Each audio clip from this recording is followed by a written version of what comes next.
বাড়িতে আসার পর থেকে রোজ আমি দেরি করে ঘুম থেকে উঠি। ঘুমটা না সেরকম একটা ভাঙতেই চায় না, আর ঘুম ভাঙলেও মনে হয় কি আর করব, শুয়েই থাকি। এদিকে দেখো কতটা বেলা হয়ে গেছে, মানে এখনও আমি শুয়েই আছি। তারপরে যে ঘুম থেকে উঠলাম আর চোখ মুখ ফুলে একদম ঢোল হয়ে আছে, কারণ আমি যদি ঘুমোই না অনেকটা বেলা পর্যন্ত চোখ মুখ ফুলে যায়। তো এই যে ঘুম থেকে উঠে সোজা চলে এসেছি ব্রাশ করতে। দুদিন ধরে না মানে হাত দিয়ে ব্রাশ করছিলাম, দোকানে গিয়ে যে ব্রাশ আনবো সেটাই একটা হ্যাসকাই লাগছিল, আর মাকেও বলতে ভুলে যাচ্ছিলাম। ভাবছিলাম যে পরে বলবো। তারপর আজকে যে ব্রাশ কিনে এনেছি, এনে তারপর ব্রাশ করছি। আর দেখো ওই যে বেসিংয়ের পাশে যে গাছগুলো রেখেছে বাবা আর কি, গাছগুলোর জন্য না দেখতে খুব সুন্দর লাগে। আর এই যে ঘরে এসে এখন জল খাচ্ছি 1 বোতল। আর অনেকেই তোমরা বলো যে মানে আমি না হা করে জল খাই, তো এভাবে জলটা খাওয়া ঠিক না, তাই জন্য যে এই বোতলটা দিয়ে আমি এখন জল খাই, মুখ লাগিয়েই খাই আর কি।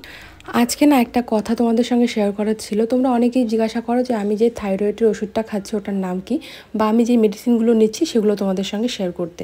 দেখো সেই মেডিসিনগুলো আমি তোমাদের সঙ্গে শেয়ার করতে পারবো না, কারণ তোমরা অনেকেই ভাবছো যে আমি যে মেডিসিনগুলো নিচ্ছি তোমরা ওই মেডিসিনগুলোই নেবে। আমি বলবো যে আমি যে মেডিসিনগুলো নিচ্ছি ডক্টর সেটা আমার যেটা কমি আছে সেটা ভেবেই কিন্তু আমাকে দিয়েছে। তো তোমরা ডক্টর দেখাও, ডক্টর তোমাদেরকে যেটা সাজেস্ট করবে সেই মেডিসিনটাই নাও। প্রেগনেন্সিতে কোনো রকম রিস্ক নেওয়া উচিত না। তো এদিকে আমি মুখ ধুয়ে আজকে চা খাওয়া দাওয়া করিনি, একদম সোজা ভাত খেয়েছি, আলু সেদ্ধ, ঢেঁকি শাক ভাজা আর ভেন্ডি সেদ্ধ দিয়ে, কারণ বাবা মার আজকে একাদশীর পারণ ছিল। তারপর হচ্ছে আখের রস নিয়ে যাচ্ছিল। আমি আখের রস এরকম একটা খাই না, আমার না কীরকম একটা লাগে, ফেনা ফেনা ওঠে জন্য। তো মা খেতে চাইলো, তাই জন্য আমিও আমার জন্য 1 গ্লাস নিলাম, কিন্তু তৃপ্তি করে সত্যি খেতে পারিনি। আখের রসটা খাওয়ার পর ঘর থেকে একটা আম বের করে খাচ্ছি। মা বললো স্নান করবি একটু পরেই, তো এখনই ফল খেয়ে নে, কারণ স্নান করার আগেই ফল মানে খেতে হয়, স্নান করার পরে না ফল খেতে হয় না, কিছু খেয়ে তারপর নাকি খেতে হয়, তাই জন্য। তো এদিকে আমি আম খেয়ে নিলাম। ঘরে অনেক ফল আছে, কলা আছে, আপেল আছে, কিন্তু আমার আমই খেতে হবে, এরকম একটা ব্যাপার। খাওয়ার পর তারপর আজকে সারাদিন না আমার কিছু না কিছু খেতেই ইচ্ছে করছিল। তো এদিকে দেখো চানাচুর এনেছি আর একটা ফ্রুটি এনেছি, সঙ্গে মাও খাচ্ছে। মা ঘরে খাচ্ছে, আমি বাইরে, মার জন্য আর আমার জন্য, দুজনের জন্যই এনেছি। আমার না দোকানের এইসব জিনিস খেতে খুব ভালো লাগে, আর এইসব জিনিস আমার এখন খাওয়া উচিত না। আর এদিকে যাব আমি স্নান করতে, আর ওই সময় দেখো এত হাওয়া দিয়েছে, মানে কি বলবো, বাইরে থাকলে মানে উড়িয়ে নিয়ে যাবে এরকম ব্যাপার একটা। তো তারপর হচ্ছে আমি আর মা দুজনেই বাইরে চলে এসেছিলাম, একটু হাওয়াটা নিচ্ছিলাম, কারণ যা গরম ছিল কদিন, কি আর বলবো। এদিকে আমি স্নান করে এসেছি, তারপর মার দুপুরের রান্নাও হয়ে গেছে। এদিকে হচ্ছে ঢেঁকি শাক আলু বেগুন দিয়ে একটা চটচটি করেছে, মানে মোটা মোটা যে ডাঁড়িগুলো হয়। আর এদিকে হচ্ছে পাট শাকের একটু হালকা করে ঝোল করেছে, আর হচ্ছে সকালের আলু সেদ্ধ ছিল, এই দিয়ে খাওয়া দাওয়া করেছে। আর আজকে তো নিরামিষ, তাই জন্য কিন্তু নিরামিষভাবেই রান্নাটা হয়েছে, কারণ আজকে মা বাবা দুজনেই একাদশীর পারণ ভেঙেছে। তারপর একেবারে দেখা হচ্ছে সন্ধ্যেবেলা। আমি এদিকে বোতলে জল ভরছিলাম ফ্রিজে রাখার জন্য, কারণ আমি এখন ফ্রিজের জল একটু খাই, অল্প ঠান্ডা খাই, কারণ ড্রামের জল কীরকম গরম হয়ে থাকে বুঝতেই পারো। তো হালকা হালকা ঠান্ডা জল খেলে পরে মনে হয় যে কলের জল যেরকম হয় আর কি, ওরকমই খাই। তো যে ফ্রিজে জলগুলো ভরে রেখে দিলাম। তারপর হচ্ছে তোমাদের সঙ্গে একদম সকালবেলা উঠে দেখা হবে, তারপর আর ভিডিওটা আমি কন্টিনিউ করিনি। তো এই যে সকালবেলা উঠে আমি এদিকে গোলা রুটি ভাজছিলাম, বাবা খেতে চাচ্ছিল গোলা রুটি, তাই আমি এদিকে গোলা রুটি ভেজে দিচ্ছিলাম, আর মা এদিকে চা বসিয়ে দিয়ে গেছে। বাড়িতে আসার পর থেকে মা আমাকে কখনোই কিছু করতে দেয়নি, রান্নাঘরের কাজ কি এমনিও বাসন টাসন মাজাই কি কিছুই করতে দেয়নি। তো আজকে বললো গোলা রুটি বানাতে, আর ভাবলাম ঠিক আছে বানাই।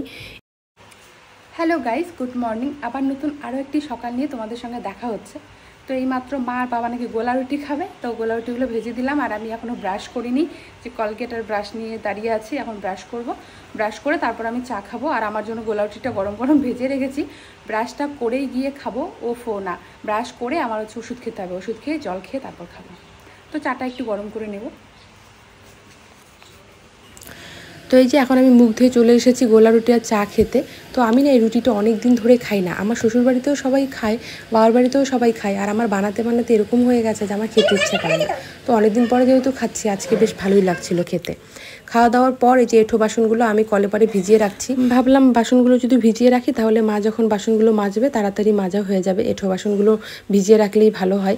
আর আটা যেহেতু গুলিয়েছি, নাড়ুগুলো শুকিয়ে যাবে, তাই জন্য সব বাসনগুলো এনে এনে আমি জমা করছিলাম কলে পারে। আর যেগুলোর এঁঠো ফেলতে হবে, এঁঠোগুলো দেখো উপর দিয়ে ফেলে দিচ্ছিলাম আর কি। আর একটা কথা কি বলতো, আমার তো কাজ করতে করতে একটা অভ্যেস হয়ে গেছে, একদম বসে থাকতে না আমার ভালো লাগে না, সত্যি মানে বোর লাগে। চা খাওয়া দাওয়া করে চায়ের বাসনগুলো কলে পরে ভিজিয়ে রাখলাম, মা একটু পরে মাজবে, তাহলে এঁঠোগুলো নরম হয়ে যাবে। আর রাতেরও কিছু বাসন ছিল, সেগুলো ভিজিয়ে রাখলাম। রাতে শুধু আমি একাই খেয়েছি, মা আর বাবা জেঠিদের বাড়িতে খেয়েছিল, মানে জেঠিদের বাড়িতে কালকে কীর্তন ছিল, আমার ঠাম্মা মারা গেছে, তো এমনি বাড়ির শান্তির জন্য আর কি কীর্তন দিয়েছে, তো ওখানেই খাওয়া দাওয়া করেছে। আর আমি বাড়িতে একাই খেয়েছিলাম, তো কালকে ডিম সেদ্ধ আলু সেদ্ধ এগুলো দিয়ে খেয়েছিলাম। তো তো এখন বাসনগুলো ভিজিয়ে রাখলাম, একটু পরে মা মাজবে। আর এখন আমি গ্রিলে এখানে এসে বসে আছি, কারণ এই যে এখানটায় সুন্দর হাওয়া দেয়, বাড়ির উল্টো দিকে গাছ আছে, কিছুক্ষণ বসে থাকবো। আর সারাদিন বসেই আমার দিন কাটে এখন, কারণ মা আমাকে কিছুই করতে দেয় না, যা টুকিটাকি কাজ থাকে সব মাই করে ফেলে। তো সারাদিন বসে বসে থাকি, তো আর ভাবি কী শেয়ার করবো তোমাদের সঙ্গে, কী শেয়ার করবো, বসে থাকলে আর কী শেয়ার করা যায়। চা খাওয়া দাওয়ার পর বাবা গেছিলো বাজারে, তো বাবাকে বলেছিলাম আমার জন্য আম আর কলা আনতে। তো এদিকে বাবা কলা আর আম নিয়ে এসেছে, দেখো কতগুলো কলা এনেছে। তারপর একটা কলা আমি খেয়েও ফেললাম, দেখে মন মানছিল না। আমি বলতে মাও খেয়েছে বাবাও খেয়েছে, সবাই একটা করে কলা খেয়েছি। আর এদিকে বাবা দেখো ছোটো মাছ এনেছে, পুঁটি মাছ, তারপর কী কী মিক্সড মাছ এনেছে, আর লোকাল কাতল এনেছে। তো মা এই মাছগুলো কাটছিল আর আমাকে বললো মানে শাকগুলো এদিকে ঠিক করে রাখতে, কারণ এই শাকগুলো তো পুরোটা রান্না হবে না, অর্ধেক রান্না হবে, অর্ধেক ফ্রিজে রেখে দেবে। অনেকগুলো যেহেতু শাক এনেছে, আবার সবজি বাজার করেও এনেছে। বাবা গেছিলো সকাল সকাল বাজারে চা খাওয়া দাওয়া করেই, তো অনেক সবজি বাজার করে এনেছে। আর হচ্ছে মাছ এনেছে 2 রকমের, লোকাল কাতল আর হচ্ছে পুঁটি মাছ, অনেক মিক্সড গুঁড়ো মাছ এনেছে আর কি। তো মা হচ্ছে মাছগুলো কেটে বেছে রেডি করে দিয়েছে। আর আমি এদিকে যা রান্না হবে, শাক, তারপর হচ্ছে ছোটো মাছ যেই সবজিটা দিয়ে রান্না হবে, সব এগুলো রেডি করেছি। তো ভাবলাম মাছগুলো আমি ভেজে রাখি, মা হলুদ লবণ মাখিয়ে দিয়েছে একদম, মাছগুলো ভেজে রাখি আর রান্নাটা মাই করবে। আর এদিকে হচ্ছে যেই পিসিটা দুধ দিয়ে যায়, রোজ আধা কেজি করে দুধ নেই, কারণ আমি যেহেতু প্রোটিন পাউডার দিয়ে খাই, তো দুধটা ওইদিকে গরম বসিয়েছি। তো চলো তোমাদেরকে দেখাই। তো এই যে মা হচ্ছে হলুদ লবণ মাখিয়ে একদম সুন্দরভাবে রেখে দিয়েছে মাছগুলো। আর এদিকে আমার দুধ দিয়ে গেছে, দুধটা এদিকে জাল বসিয়ে দিয়েছি। তো চলো মাছগুলো এখন ভাজি।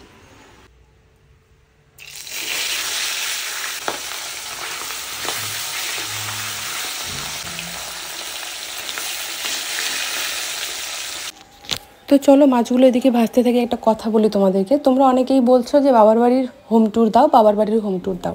আসলে হোম ট্যুরটা দেওয়ার চেষ্টাটা করছি আমি, কারণ এই বাড়িতে মানে আমার বাবার বাড়িতে আমি, বাবা, মা ছাড়া কেউই নেই। আর আমার ভাই বাড়িতে থাকে না, সেরকম একটা ডিউটিতে যায়। তো তাই জন্য আমি তোমাদেরকে দিতে পারছি না হোম ট্যুরটা, দেখি খুব তাড়াতাড়ি দেওয়ার চেষ্টা করব। আর আজকে হচ্ছে ভাই ডিউটি থেকে বাড়িতে এসেছে। তো এই যে দেখো আসার সময় কতগুলো বিস্কিট নিয়ে এসেছে আমার জন্য। আমার এই বিস্কিটগুলো বেশ ভালো লাগে, ভিতরে চকলেট ক্রিম থাকে, তো খেতে দারুণ লাগে। আমার আর দেখে মন মানছিল না, আবারও এই বিস্কুটগুলো আমি সব খেয়ে ফেলেছি। 5টা এনে দিয়েছিল, 5টাই খেয়ে ফেলেছি।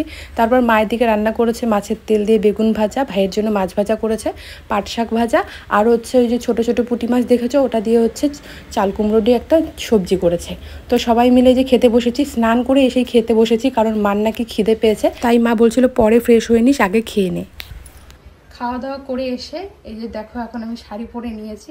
আজকে না শাড়ি পরতে খুব ইচ্ছে করছিল, তাই শাড়ি পরলাম। আর আজকে শ্যাম্পু করে স্নান করেছি। কালকে দ্বাদশী ছিল, তার আগের দিন একাদশী ছিল, শ্যাম্পু করাই হচ্ছিল না, তাই আজকে শ্যাম্পু করলাম। আর এই শাড়িটা তোমরা অনেকে হয়তো চিনবে, আমার যারা ডেইলি ব্লগ দেখো।